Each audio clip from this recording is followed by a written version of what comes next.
Hello guys, कैसे हैं आप सब लोग। यंग असैसिन के एपिसोड 10 के साथ हाजिर हूँ। तो लास्ट एपिसोड के एंड पे हमने देखा था यूजिन चीफ को हराने के बाद किम कीसू के डैड के ऑफिस में चला जाता है। कीसू की मॉम अपने प्रोसिक्यूटर को कॉल करती है और वहाँ पर बुलाने लगती है ताकि वो यूजिन को अरेस्ट करवा सके। लेकिन उसी वक्त यूजिन अपने मोबाइल में एक वीडियो चलाता है और वो वीडियो हीजिन के बारे में होती है। हीजिन अपनी एक दोस्त को बुली कर रही होती है और साथ में उसने उस वीडियो भी बनाई होती है। हीजिन वो वीडियो देखकर बहुत ज्यादा घबरा जाती है और यूजिन से कहती है, तुम्हें ये वीडियो कहाँ से मिली? ये तो मेरे कंप्यूटर में थी। और यहीं पर यूजिन हमें बैकग्राउंड सीन दिखाता है। यूजिन रात के वक्त उनके घर में घुसा था, यानी कि यहाँ पर आने से पहले उनके घर में गया था और उसके लैपटॉप के अंदर से वो सारी वीडियोस उसने अपने मोबाइल में कॉपी कर ली। हीजिन बहुत ज्यादा घबरा जाती है और अपने डैड से कहती है, डैड प्लीज मुझे माफ कर दे, मैंने तो ये सिर्फ मजे के लिए किया था। डैड उसे कहते हैं, अपनी बकवास बंद करो, मुझे तुमसे कोई बात नहीं करनी, मैं इस बारे में बाद में तुमसे बात करूंगा। और हीजिन काफी ज्यादा घबरा जाती है। यूजिन किम कीसू के डैड से कहता है, मेरे पास कीसू के बारे में बहुत सारे सबूत हैं, मेरे पास काफी सारी वीडियोस हैं। मुझे लगता है कि इन दोनों को बहुत ज्यादा शौक है दूसरों को बुली करके वीडियोस बनाने का। और इसके अलावा मेरे पास और भी बहुत सारी वीडियोस है जिसमें ये लड़कों को पीट रहे हैं या फिर उन्हें बुली कर रहे हैं। इसके अलावा पैसे चोरी करने की भी वीडियोस हैं। इसके अलावा उस कैराओके के रूम में भी सीसीटीवी कैमरा लगा हुआ था जिसकी फुटेज मेरे पास है। इन लड़कियों ने वहाँ पर जाकर मेरी सिस्टर को बहुत ज्यादा पीटा था और वो सारी वीडियोस मेरे पास है। हीजिन की मॉम गुस्से के साथ चिल्लाकर उसे कहती है, कहीं तुम हमें धमकी देने की कोशिश कर रहे हो? तुम्हें लगता है कि इस तरह की धमकी हमारे सामने काम करेगी? तुम जानते नहीं हम लोग कौन है। यूजिन किम कीसू की मॉम से कहता है, मैं आप लोगों को किस बात की धमकी दे सकता हूँ? मैं आपको कोई भी धमकी नहीं दे रहा क्योंकि ये सारी गलती मेरी नहीं है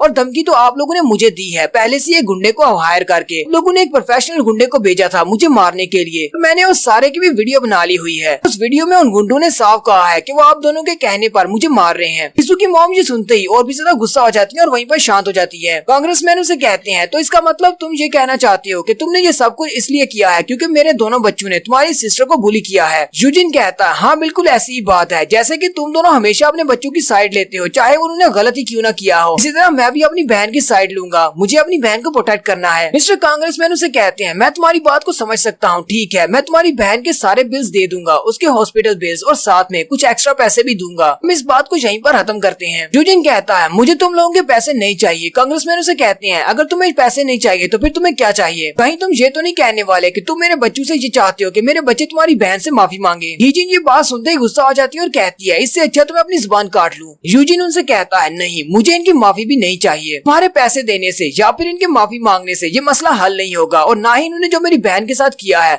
वो सब कुछ ठीक हो जाएगा क्योंकि ये लोग दिल से माफी नहीं मांगने वाले, ये सिर्फ आपके कहने पर माफी मांग रहे हैं या फिर मेरे डराने पर। मेरी सिर्फ एक ही डिमांड है, मैं नहीं चाहता कि तुम्हारे दोनों बच्चे उस स्कूल में जाएं जिस स्कूल में मेरी बहन जाती है। मैं चाहता हूँ कि ये दोनों कभी भी शहर में दिखाई ना दें। हीजिन उसकी बात सुन के बहुत ज्यादा गुस्सा हो जाती है और कहती है, ये कहना क्या चाहता है? क्या ये हमें स्कूल से निकलवा रहा है और साथ ही शहर से भी? मिस्टर कांग्रेसमैन उसे कहते हैं, ठीक है मुझे तुम्हारी बात की समझ आ गई, मैं अपने दोनों बच्चों को तुम्हारे स्कूल से निकलवा लूंगा, इनको किसी दूसरे स्कूल भेज दूंगा। नहीं मैं इनको ओवरसीज भेज दूंगा, मैं इनको दूसरे कंट्री भेज दूंगा। अब तो तुम खुश हो ना? हीजिन और हीजिन की मॉम दोनों ही चिल्लाकर कहती हैं, ये आप क्या कर रहे हैं? कांग्रेसमैन उन दोनों से कहते हैं, तुम दोनों चुप रहो। कांग्रेसमैन यूजिन से पूछते हैं, क्या इस सब से तुम सेटिस्फाई हो? क्या इतना काफी है तुम्हारे लिए? यूजिन कहता है, हाँ मेरे लिए काफी है, लेकिन कल तक ये दोनों यहाँ से चले जाने चाहिए। हीजिन के डैड उसे कहते हैं, चलो ठीक है मैं आज ही स्कूल वालों को इस बारे में इन्फॉर्म कर दूंगा, कल से मेरे दोनों बच्चे स्कूल नहीं जाएंगे। हीजिन ये बात सुनते ही रोना शुरू कर देती है। यूजिन पीछे की तरफ मुड़ जाता है। मिस्टर कांग्रेसमैन उसे कहते हैं, अब जबकि मैंने तुम्हारी सारी शर्तें मान ली है तो फिर ये सारी की सारी फुटेज मुझे दे दो या फिर इन्हें डिलीट कर दो, वो भी मेरे सामने। यूजिन उनकी तरफ घूर कर देखता है और मिस्टर कांग्रेसमैन से कहता है, आपको क्या लगता है कि मैं कोई बेवकूफ हूँ? क्योंकि मिस्टर कांग्रेसमैन उसकी बात सुन के बहुत ज्यादा घबरा जाते हैं और कहते हैं, ये लड़का मेरे बेटे किम कीसू जितना ही है, इसकी एज उसके बराबर की है, लेकिन फिर भी इसकी आंखों में साफ दिखाई दे रहा है ये एक बहुत ही स्ट्रॉन्ग लड़का है। मिस्टर कांग्रेसमैन उसे कहते हैं, प्लीज मुझे इस बात के लिए माफ कर दो, मैं तुमसे दोबारा ऐसी बात नहीं कहूंगा। तुम उन फुटेजेस को अपने पास रख सकते हो जब तक कि मेरे बच्चे बाहर नहीं चले जाते। फिर यूजिन दरवाजा बंद करके बाहर चला जाता है जबकि वो तीनों बाप बेटी वहीं पर बैठे रह जाते हैं। यूजिन अपने घर वापस आता है। जैसे वो दरवाजा खोलकर अंदर आता है तो उसके दादाजी और उसकी बहन बहुत ज्यादा परेशान होते हैं। दादाजी भागते हुए उसके पास आते हैं और कहते हैं, बेटा क्या तुम ठीक हो? कहीं तुम्हें कोई चोट तो नहीं लगी? यूजिन मुस्कुराते हुए उन सबसे कहता है, नहीं मुझे कोई चोट नहीं लगी, मैं बिल्कुल ठीक हूँ। दादाजी कहते हैं, मुझे लगा शायद वो कोई गुंडे हैं जो तुम्हें अपने साथ लेकर गए हैं, मैं बहुत ज्यादा परेशान हो गया था। यूजिन कहता है, मैंने आपसे कहा था वो मेरे दोस्त हैं और हम लोग सिर्फ बात करने वाले हैं। हीजिन उसे कहती है, ओपा वो दोनों ही मुझे बिल्कुल भी अच्छे नहीं लग रहे थे, आपको ऐसे दोस्त नहीं रखने चाहिए, हम लोग बहुत ज्यादा परेशान हो गए थे। यूजिन अपनी बहन से कहता है, तुम्हें अपने बारे में ज्यादा सोचना चाहिए, अपनी हालत तो देखो जरा, तुम्हें उठकर यहाँ पर नहीं आना चाहिए था, जाकर आराम करो। दायून उसे कहती है, मैं बिल्कुल ठीक हूँ, मुझे कुछ भी नहीं हुआ। यूजिन उसकी तरफ पहले देखता है और फिर उसे कहता है, अब तुम्हें परेशान होने की जरूरत नहीं है, आज के बाद तुम कभी भी सीढ़ियों से नीचे नहीं गिरोगी क्योंकि मैंने तुम्हारे सारे मसलों को हल कर दिया है। फिर वो अपने रूम की तरफ चला जाता है जबकि डाइजुन सोच रही होती है ये किस बारे में बात कर रहा था, मुझे तो समझ ही नहीं आई। नेक्स्ट सीन अगले दिन स्कूल का दिखाया जाता है। डाइजुन अपने स्कूल में वापस आती है और अपने भाई से कहती है तुम्हें मुझे क्लासरूम के अंदर तक छोड़कर आने की जरूरत नहीं है, मैं अपने आप जा सकती हूँ, अब तो मैं पूरी तरह ठीक भी हो चुकी हूँ। यूजिन उसे कहता है मैं यहीं पर खड़ा होकर देखूंगा, तुम अपनी क्लास में जाओ। वो उसे कहती है ठीक है मैं अपनी क्लास में जा रही हूँ, अब तुम भी जाओ। और फिर डाइजुन अपनी क्लास में चली जाती है। डाइजुन अपनी क्लास में जाने के बाद सीधी उस चेयर की तरफ देखती है जहाँ पर हीजिन बैठती है। डाइजुन काफी ज्यादा घबराई हुई होती है और कहती है मैं स्कूल तो आ गई हूँ, मैं नहीं चाहती थी कि मेरे ओपा और ग्रैंडपा इस बारे में परेशान हो जाएं, लेकिन पता नहीं मैं हीजिन का सामना कैसे करूंगी। उसी वक्त लड़कियां कुछ बातें कर रही होती हैं। लड़कियां कहती हैं मैंने सुना है कि टीचर बात कर रही थी, हीजिन ने स्कूल छोड़ दिया है, वो आज से स्कूल नहीं आएगी, वो ओवरसीज जा रही है। दूसरी लड़की उसे कहती है लेकिन ऐसा कैसे हो सकता है। वो उसे कहती है मैंने सुना है वो और उसका भाई दोनों ही स्कूल को छोड़कर जा रहे हैं, वो दोनों ओवरसीज ट्रांसफर हो रहे हैं। तीसरी लड़की उनसे कहती है इसका मतलब हमारी क्लास पहले से ज्यादा बेहतर हो जाएगी, सबसे कमीनी लड़की तो वही थी। डाइजुन भी ये बात सुनकर बहुत ज्यादा हैरान हो जाती है और कहती है लेकिन ऐसा कैसे हो सकता है, वो अचानक बाहर क्यों जा रही है। और उसी वक्त उसे अपने भाई की बात याद आती है। रात को उसके ओपा ने उससे कहा था अब तुम्हें परेशान होने की जरूरत नहीं है, तुम आज के बाद कभी भी सीढ़ियों से नीचे नहीं गिरोगी। वो भागती हुई फिर से क्लास के बाहर आ जाती है और अपने भाई को जाता हुआ देखकर कहती है इसका मतलब तो ये है कि मेरे भाई को पहले से पता है कि उस दिन मैं गिरी नहीं बल्कि मैं लड़कियों से मार खा के आई थी। वो अपने भाई को आवाज देती है। यूजिन पीछे की तरफ मुड़ता है, वो उसे कहता है क्या हुआ। डाइजुन सोच रही होती है अब मैं अपने भाई से क्या कहूँ, जबकि यूजिन भी ये बात समझ जाता है और उसे कहता है तुम्हें कुछ भी कहने की जरूरत नहीं है, छुट्टी के बाद मिलते हैं। डाइजुन उसकी बात सुनने के बाद बस रोना शुरू कर देती है। नेक्स्ट सीन कैराओ के रूम का दिखाया जाता है। ये वही कैराओ के रूम है जहाँ पर उन्होंने डाइजुन को लाकर पीटा था और वो सारी लड़कियां वहीं पर बैठी हुई हैं। यही वो सारी लड़कियां हैं जिन्होंने उस दिन निकाब पहनकर डाइजुन को मारा था और हीजिन की दोस्त भी उनके साथ ही बैठी होती है। उनमें से एक लड़की कहती है क्या ये बात वाकई में सच है, हीजिन और उसका भाई ओवरसीज जा रहे हैं अपनी स्टडी को कम्प्लीट करने के लिए। दूसरी लड़की उसे कहती है हाँ मैंने भी इस बारे में सुना है, ये बात काफी ज्यादा शॉकिंग है, लेकिन अचानक वो ऐसे कैसे जा सकती है और उसने तो हमें इस बारे में कुछ भी नहीं बताया, पहले तो वो हमसे कोई बात नहीं छुपाती थी। उनमें से एक लड़की कहती है क्या आज किसी ने उसे देखा है, आज तो वो स्कूल भी नहीं आई थी, मैंने उसे स्कूल में नहीं देखा, अगर वो अकेली जा रही होती तो फिर तो कोई बात होती, उसका भाई भी उसके साथ जा रहा है, लेकिन अचानक ऐसे कैसे हो सकता है। वो लोग हीजिन की दोस्त जिसका नाम इजुंग है वो उसे कहते हैं इजुंग तुम कुछ क्यों नहीं कह रही, तुम तो उसकी बेस्ट फ्रेंड हो और हमेशा उसके साथ ही होती हो, तुम क्यों नहीं कुछ बोल रही। क्योंकि इजुंग बहुत ज्यादा घबराई हुई होती है। वो लड़कियां उससे पूछती हैं हम लोग तुमसे पूछ रहे हैं, तुम तो उसकी बेस्ट फ्रेंड हो, तुम्हें इस बारे में पता होना चाहिए, तुम तो उसकी सेम क्लास में हो। वाकई में वो बाहर जा रही है। इजुंग उनसे कहती है हाँ मैंने भी इस बारे में सुना है, वो बाहर जा रही है, टीचर ने भी इस बारे में बताया था, लेकिन मेरी उससे बात नहीं हुई। वो लड़कियां उसे कहती है आयुष यहाँ पर चल क्या रहा है, क्या तुमने उससे बात नहीं की। इजुंग कहती है मैंने उससे बात करने की कोशिश की थी लेकिन वो मेरी कॉल को पिक नहीं कर रही और ना ही मेरे मैसेजेस का जवाब दे रही है। वो लड़कियां फिर से आपस में बातें करना शुरू कर देती हैं, जबकि इजुंग सोच रही होती है लास्ट टाइम जब मैंने उसे मैसेज करके पूछा था तो उसने बताया था कि उसकी मॉम इस सब में शामिल हो चुकी है, उसकी मॉम आयुष के भाई को कोर्ट कचहरी में घसीटेंगी और उसे एक लंबी सजा दिलवाएंगी। इजुंग सोच रही होती है उसने यही मुझे लास्ट मैसेज किया था और उसके बाद उसने मुझे कोई भी जवाब नहीं दिया, कहीं ऐसा तो नहीं कि उस लड़के को फंसाने के चक्कर में वो लोग खुद ही फंस गए हैं, क्योंकि वो लड़का काफी ज्यादा डरावना है। लेकिन साथ ही इजुंग कहती है मैं इस बारे में कुछ ज्यादा ही सोच रही हूँ, मुझे पता है कि हीजिन के डैड एक कांग्रेसमैन है, वो इस तरह के एक लड़के से कैसे डर सकते हैं। उसी वक्त दरवाजा खुलता है और हीजिन अंदर आ जाती है। वो सारी लड़कियां हीजिन को वहाँ पर देखकर बहुत ज्यादा हैरान हो जाती हैं। वो वहीं पर आकर उनके साथ बैठ जाती है और कहती है ये तो बहुत ज्यादा अनोइंग है, मुझे बड़ी मुश्किल से परमिशन मिली है यहाँ पर तुम लोगों से मिलने के लिए आने की। वो लड़कियां उसे कहती है तो इसका मतलब ये बात सच है कि तुम बाहर जा रही हो अपने भाई के साथ, तुम हमें बताओगे कि हुआ क्या है, तुम लोग अचानक ऐसे बाहर कैसे जा सकते हो। हीजिन उन सबसे कहती है ये फैसला अचानक लिया गया है, मेरे डैड ने कहा है कि हमें बाहर जाना है, लेकिन मैं सिर्फ एक ही सेमेस्टर के लिए बाहर जा रही हूँ, ज्यादा दिन बाहर नहीं रुकूंगी। तो यहीं पर वो बैकग्राउंड सीन दिखाती है जहाँ पर उसके डैड उसे कहते हैं तुम्हें परेशान होने की जरूरत नहीं है, तुम्हें सिर्फ एक सेमेस्टर के लिए बाहर जाना है, इतनी देर में मैं इस सारे मसले को निपटा दूंगा और इस लड़के को भी संभाल लूंगा, एक बार बस मैं इस लड़के के हाथ से वो सारी की सारी वीडियोस ले लूं, उसके बाद तुम लोग वापस आ जाना। फिर सीन प्रेजेंट में आ जाता है। वो लड़कियां हंसना शुरू कर देती हैं और कहती हैं तो इसका मतलब तुम सिर्फ एक सेमेस्टर के लिए जा रही हो, मतलब तो यही है कि तुम सिर्फ छुट्टियां मनाने के लिए जा रही हो। हीजिन उनसे कहती है हाँ यही समझ लो, मैं छुट्टियां मनाने के लिए जा रही हूँ। उसकी दोस्त से कहती है और कीसू का क्या, वो तुम्हारे साथ क्यों जा रहा है। हीजिन कहती है ये फैमिली का मसला है, उसे भी मेरे साथ ही जाना है। हीजिन सोच रही होती है मैं इनको इस बारे में नहीं बता सकती कि ये सब कुछ डाइजुन के भाई की वजह से है, वरना हमारी बहुत ज्यादा इंसल्ट हो जाएगी। एक लड़की उसे कहती है वैसे उस कमीनी डाइजुन के भाई का क्या हुआ, कीसू उसके साथ निमटने वाला था, मेरा कीसू की गैंग के साथ राब्ता नहीं हो रहा, उन लोगों ने इस लड़के को अच्छा सबक सिखाया या नहीं। हीजिन और इजुन दोनों ही चुप हो जाती है क्योंकि उन्हें तो पता है कीसू की गैंग पहले से उस लड़के के हाथों से मार खा चुकी है। हीजिन उनसे कहती है मुझे इस बारे में नहीं पता, शायद उन लोगों ने उस लड़के को अभी तक पीट दिया होगा। हिजिन बहुत ज्यादा गुस्से में होती है और सोच रही होती है, मुझे लगता है कि अब तक तो आइजुन पूरी आजादी के साथ स्कूल में घूम फिर रही होगी, तो उसे वहाँ पर तंग करने वाला कोई भी नहीं है और इस बात से मुझे बहुत ज्यादा गुस्सा आ रहा है। उसकी वजह से हमें अब्रॉड जाना पड़ रहा है। वो बाकी लड़कियों से कहती है चलो फिर ठीक है, बाहर जाने से पहले हम लोग उस लड़की को एक बार और सबक सिखाते हैं। वो लड़कियां उसे कहती है क्या तुम फिर से वही करना चाहती हो जो लास्ट टाइम किया था, उसे कैराओके में लाकर मारेंगे। हिजिन भी हंसना शुरू कर देती है और कहती है हाँ क्यों नहीं, बिल्कुल ऐसा ही करते हैं। मैं उस लड़की को जरा भी खुश नहीं दे सकती। क्या तुम लोगों को जरा भी इस बात का अंदाजा है कि मेरे जाने की वजह से वो कितनी ज्यादा खुश होगी। उसकी खुशियों पर पानी फेर देते हैं। जाने से पहले हम उसके साथ कुछ ऐसा करेंगे कि वो हमेशा याद रखेगी। मैं तो वैसे भी यहाँ से जाने वाली हूँ। इजुन जो कि पीछे की तरफ देख रही होती है, वो हिजिन को इशारा करके कुछ कहने की कोशिश करती है, लेकिन वो उसकी बात नहीं सुनती। हिजुन उन सब लड़कियों से कहती है मुझे पता चला है कि उस कमीनी लड़की का दादा एक पेट्रोल मैन है। मैं अपनी मॉम से कहकर उसके ग्रैंडफादर को काम से निकलवा दूंगी और उसके बाद देखेंगे कि वो लड़की किस तरह हमारा सामना करती है। उस कमीनी को भी तो पता चलना चाहिए कि उसने किससे पंगा लिया है। जबकि उसी वक्त पीछे से आवाज आती है, लगता है कि मैंने यहाँ पर आने का फैसला बिल्कुल ठीक किया था। यहाँ पर आने से मुझे कुछ न कुछ फायदा तो हुआ, तुम्हारे प्लान के बारे में पता चल गया।